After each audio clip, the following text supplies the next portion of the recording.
Ovo što vidite u mojim rukama su dva TCL Flex mobitela. Radi se o tome da je TCL u Berlinu predstavio potpuno novi model, inače njihov prvi pametni telefon pod nazivom Flex. Telefon inače ima 6,53-inčni ekran, 3820 mAh bateriju s kojom može puno izdržati, ali ono što me privuklo na ovom telefonu, kojeg inače pokreće Snapdragon 675, jeste trostruka kamera. Znači od traga imamo 3 objektiva kamere, pa dakle ovako, ovaj tu središnji, to je Sonyjeva 48 megapikselna kamera, pored se nalazi širokoputna i još jedna za low light. Obično se koristi samo jedna, ali ono što je interesantno i ono što je napravio TCL na ovom tu telefonu Flex jeste da se u istom trenutku može pogledati kako bi izgledala slika, znači u videu, odnosno pri fotografiranju sa sve 3 kamere odvojeno. Pa idemo to isprobati.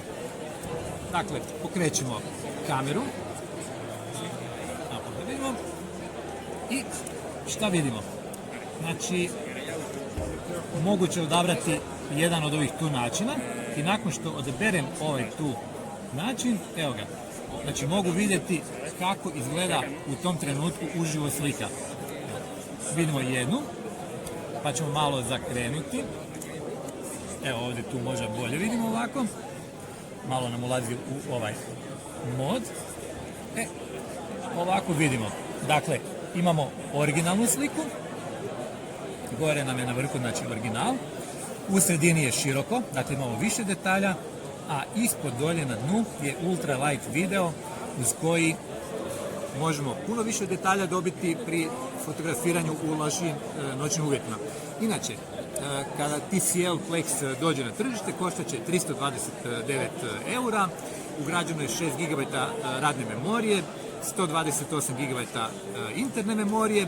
To bi otprilike bilo to ono što je najbitnije, znači što se može vidjeti putem ovog tu 6,53 IPS ekrana, kojeg inače proizveo TCL, znači TCL ako govorimo na hrvatskom jeziku.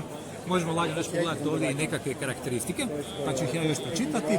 Dakle, rekli smo Snapdragon 675, kamera 48 megapiksela je Sonyjeva glavna, pored nje se nalazi još jedna od 16 megapiksela i od 2 megapiksela. Rezolucija ekrana je 1080 puta 2340 pikselića i sve ostalo smo već rekli, Android verzija 9, to je to. Znači imamo jednu bijelu i jednu crnu boju.